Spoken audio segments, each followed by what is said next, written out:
Today I'm going to be taking you through a little makeover I did for my bathroom area. I do live in an apartment, so I needed this to be renter friendly and more importantly, budget friendly.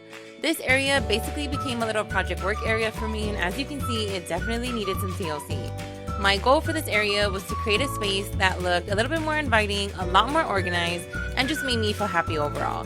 I love to see an organized space. That doesn't mean it always stays organized, but that's a topic for a different day.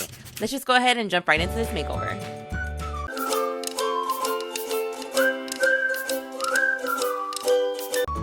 Okay, now that I got the area cleared out and gave everything a good cleaning, I'm going to start by adding a border around my mirror using this faux wood contact paper that I got from Amazon. I will have this link below along with any other Amazon item that I use in today's video. All I'm doing here is measuring out the length of each piece and doing my best to get the contact paper as straight as possible along the border of my mirror. This contact paper was pretty forgiving, so I was able to unstick it and adjust it a few times without any issues. After I got each side of my mirror covered, I cut each corner at an angle to kind of mimic the look of real wood.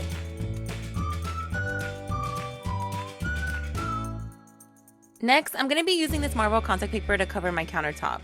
I ended up going around the whole sink and covering all the edges first. Trying to do the whole section with one big piece of contact paper just wasn't working out. This contact paper was not as forgiving as the one that I used around my mirror, so readjusting it and unsticking it was creating a lot of wrinkles, and I ended up getting rid of a few pieces, whereas working with smaller pieces actually gave me better control over the contact paper, which made minimizing air bubbles a lot easier. Now I'm just going to go around my whole sink and make sure I cover every square inch with the contact paper and do my best to blend the seams at every point where two pieces of contact paper will connect.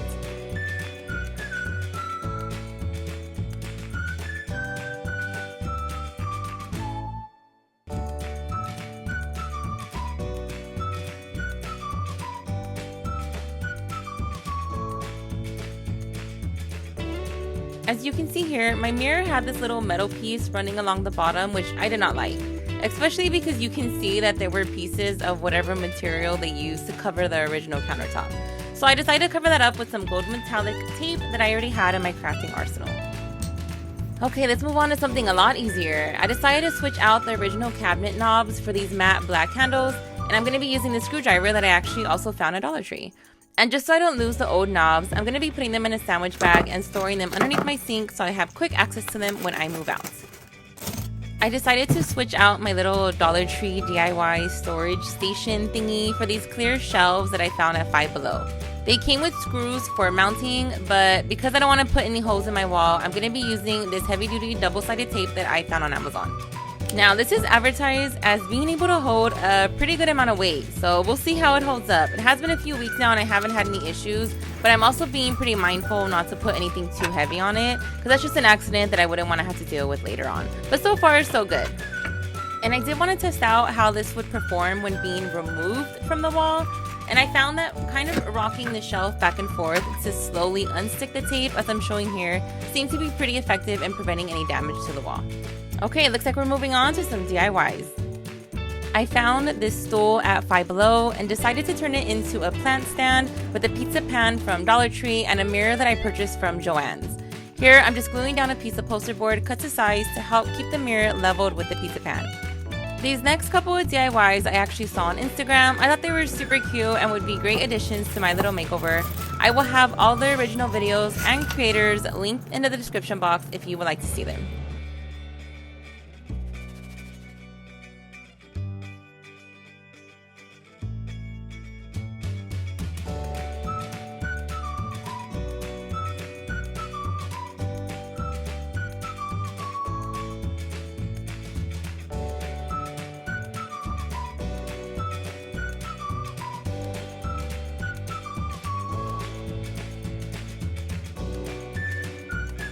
In this clip, I'm just using some brown paint mixed with water to stain the riser.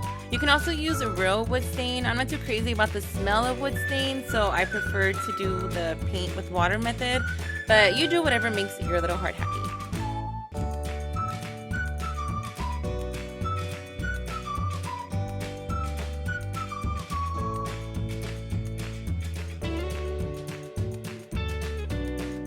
For this next DIY, I'm taking two of Dollar Tree's risers and connecting them along the 7th row. My goal was just to have 3 equal sections, or as close to that as I could get. I then used some zip ties on each side to keep the risers connected. Now, this probably isn't going to be the most aesthetically pleasing DIY that you're going to see. Some folks wanted to make that very clear on Facebook. Let me tell you, I was a little shooketh. But if you want something super inexpensive and functional, then you can make this DIY towel rack with Dollar Tree risers. Some folks also seemed to be under the impression that the ends of the risers were sharp, and they weren't sure why I removed the rubber tips. I completely understand that. I probably would have thought the same thing as a viewer, but the ends actually aren't sharp at all. At least none of the ones that I've ever purchased from Dollar Tree are. I just preferred the look of the rubber tips off, but of course you can leave them on if that's what you want. Also, I probably wouldn't use this in a restroom that's for children because I completely understand how that could be accident prone, even with the rubber tips on, especially if this isn't hung high enough. So if you do have any safety concerns at all regarding this, then please just don't make it. Or if it's just not your cup of tea, that's okay too. I've had mine up for a few weeks now with no accidents, so I'm okay with keeping it. But the last thing I want is for someone to get hurt because of a DIY that I shared. So just make sure you do what's going to be best for you and your home, please, and thank you. In the next couple of clips, I'm showing you some bottles that I purchased to store products in that I use on a daily basis and will be keeping out on display. I'm using some little gold stickers from Dollar Tree to help me identify the products. I wanted to keep it very simple. I probably wouldn't do this in a guest restroom though, because I wouldn't expect everyone to know what each initial stands for, but for my personal products, this will suffice. Now I'm just going to be adding the finishing touches and assigning a space for everything that I'm going to be keeping out on display. Organization rule, I don't know what, make sure everything has a home. It makes cleaning up a lot easier. At the bottom of the video, I'll also be notating where I purchased each item. Also, I did declutter and get rid of a lot of things before I started this makeover. I also found new places for items that I didn't want to keep out on display, which I didn't record. But if you would like to see more of what that process looks like, let me know and I would be happy to include that in future videos.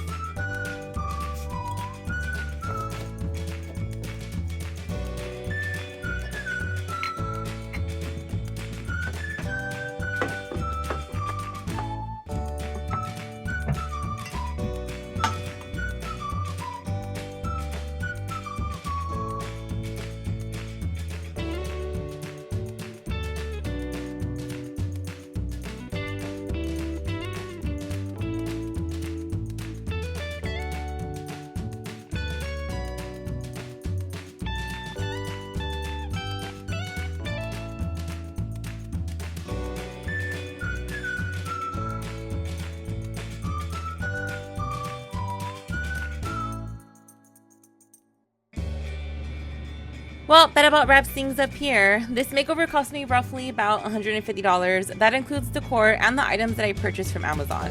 And I still have supplies left over that I will be using for another makeover, so stay tuned for that. So all in all, I am fairly pleased with the overall outcome. I will have all the Amazon items that I use in today's video linked in the description box below. I hope you enjoyed this. Have a beautiful day, stay blessed, and until next time.